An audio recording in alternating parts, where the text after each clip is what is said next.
Hello नमस्कार दोस्तों, मेरा नाम है दीपक और आप देख रहे हैं स्मार्ट पीपल। जैसा कि आपको पता होगा कि बिहार में अभी 38 जिलों में जमीन सर्वे का कार्य जोरों शोरों पर चल रहा है। लेकिन देखिए, जमीन सर्वे में दाखिल खारिज सबसे बड़ा सवाल उठा है इस समय। तो आज हम दाखिल खारिज को लेकर 3 ऐसे बड़े सवाल, और आपके मन में ही दाखिल खारिज से जुड़ा हुआ ये 3 बड़ा सवाल जरूर चल रहा होगा, तो इस वीडियो को पूरा देखें। उसमें से पहला सवाल ये है कि मान लीजिए आप किसी का जमीन खरीदे हैं जिसका दाखिल खारिज अभी तक नहीं करवाए हैं, उसका दाखिल खारिज पर कोई भी प्रोसेस अपनाए नहीं है, वैसे ही पड़ा हुआ है। और दूसरा केस ये है कि आप जमीन खरीदे और दाखिल खारिज के लिए अप्लाई तो कर दिए और वहां से दाखिल खारिज आपका नहीं हो पाया, किसी भी कारण से उस दाखिल खारिज को रिजेक्ट कर दिया गया। तो आपके मन में एक सवाल होगा कि अभी जो बिहार में जमीन सर्वे का कार्य चल रहा है, तो इसमें क्या आपकी जमीन का दाखिल खारिज होगा? तो देखिए, पहला केस तो आपको हम समझाएंगे, दूसरा केस भी समझाएंगे, और तीसरा केस ये है, और तीसरा केस क्या हो सकता है कि आपको दाखिल खारिज के लिए क्या करना चाहिए, सर्वे में दाखिल खारिज के लिए कैसे अप्लाई कर, या फिर अगर सर्वे में आपका दाखिल खारिज नहीं होगा तो आपको क्या करना चाहिए, इसके आगे का प्रक्रिया कैसे लागू करना जिससे आपका जो जमीन है उसका दाखिल खारिज हो सके, कहीं से भी रिजेक्ट ना हो। जो भी जमीन आप खरीदे हैं वो जमीन आपके नाम पर हो और वो पेपर पे आपके नाम पर चढ़ा हुआ हो। चलिए इस वीडियो को शुरू करते हैं। तो चैनल को जरूर सब्सक्राइब करिएगा दोस्तों, क्योंकि आपको ऐसा ही वीडियो आगे देखने को मिलता रहेगा। किसी भी प्रकार का अगर आपको दाखिल खारिज या जमीन संबंधित कोई भी परेशानी है तो आप जरूर कॉमेंट में लिखिएगा, हम आपको उचित मार्गदर्शन देंगे। आप टेंशन ना लें, क्योंकि बिहार से काफी मैसेज ऐसा भी आया है कि जो दाखिल खारिज को लेकर प्रखंड में जो भी अधिकारी कार्य कर रहे हैं वो दाखिल खारिज को लेकर काफी पैसे का डिमांड कर रहे हैं। इस वीडियो में हम आपको बताएंगे कि कैसे आपको 1 रुपया भी नहीं देना है और दाखिल खारिज भी करवा लेना है।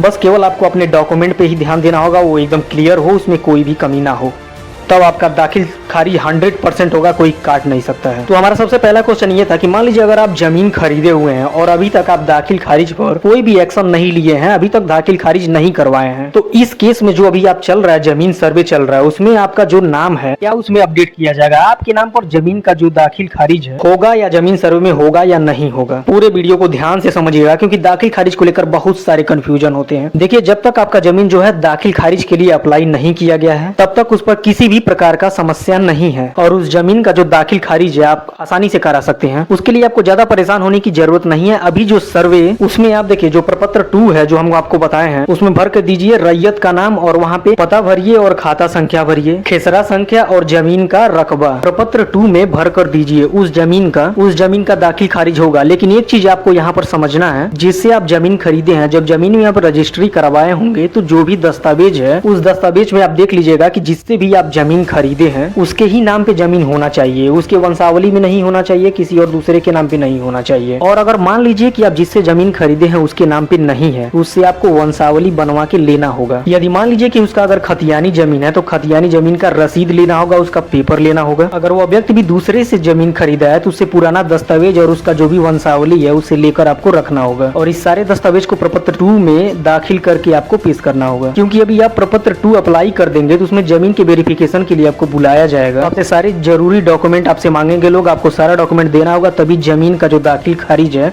वो खारिज होगा। और बिना दाखिल खारिज हुए जमीन का कोई भी सर्वे नहीं होगा, वो जमीन आपके नाम पे माना ही नहीं जाएगा। तो ध्यान से समझे, इस वीडियो को पूरा देखें। ये सारे प्रक्रिया होने के बाद आपके नाम पर ही बिहार जमीन सर्वे में सारा डॉक्यूमेंट और आपका नाम अपडेट कर दिया जाएगा। दूसरा सवाल यह है कि देखिए 90% लोग ऐसे हैं जो अपनी जमीन का दाखिल खारिज करने के लिए अप्लाई तो कर चुके हैं और वहाँ के सर्किल ऑफिसर कर्मचारी जो है वो पैसे का डिमांड कर दिया है, या कोई भी ऐसे ही मनगढ़ंत झूठ कारण बताकर आपके जो दाखिल खारिज की प्रक्रिया उसको रोक दिया है और रिजेक्ट कर दिया है। ऐसे केसों में जो जमीन सर्वे बिहार में चल रहा है, ऐसे में आपका दाखिल खारिज होगा या नहीं होगा? देखिए, साफ साफ शब्दों में समझ लीजिए कि अगर आप अपना जमीन का दाखिल खारिज के लिए अप्लाई किए तो वहां से पैसे में जो बिहार सरकार का एक दाखिल खारिज करने के लिए सॉफ्टवेयर चलाया गया था, अभी तो एक टोल फ्री नंबर का भी उद्घाटन कर दिया गया, आप हमारे चैनल पे देख सकते हैं। उस पर डायरेक्ट आप कंप्लेन भी कर सकते हैं इसके प्रति। और जो सरकार के द्वारा चलाया गया ऐप है, उसमें अगर एक बार आपका दाखिल खारिज प्रखंड से निरस्त कर दिया गया तो दोबारा आपका दाखिल खारिज नहीं। तो दोस्तों, अगर इस प्रकार का आपके पास समस्या उत्पन्न होता है तो आपको प्रखंड कार्यालय जो है उसके भी ऊपर जाकर दाखिल खारिज है वो करवाना पड़ेगा। डीसीएलआर को समझ लीजिए, डिप्टी कलेक्टर लैंड रिफॉर्म, जो कि जमीन से जुड़े अधिकारी होते हैं, वहां पर आपको जाना पड़ेगा।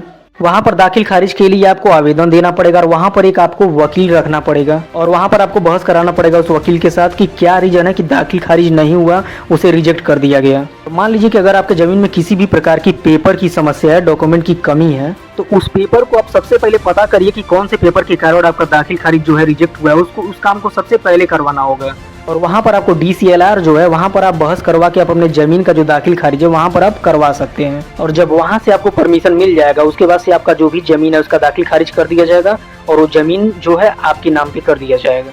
लेकिन बिहार में जो इस समय बिहार सर्वे चल रहा है, अगर किसी भी जमीन का जो दाखिल खारिज है अगर वो रिजेक्ट हो जाता है तो उसके बहुत सारे लोग ये भी कमेंट करते हैं कि मेरा जमीन जो है DCLR जो है DSLR वहां से भी आपका रिजेक्ट हो गया है। जब वहां से आपका रिजेक्ट होता है फिर आपको उससे भी उच्च अधिकारी जिला अधिकारी के पास आवेदन अपना लेकर जाना चाहिए। फिर आपका वहां से अपने जमीन का दाखिल खारिज करवाना पड़ेगा और वो एडवोकेट वहां भी होना चाहिए। और वहां से जब आपका दाखिल खारिज होता है तो उसको कोई नहीं रोक सकता है, आपका जमीन सर्वे होगा, जरूर होगा। आशा करते हैं कि वीडियो आपको पसंद आया होगा तो लाइक करें, सब्सक्राइब करें और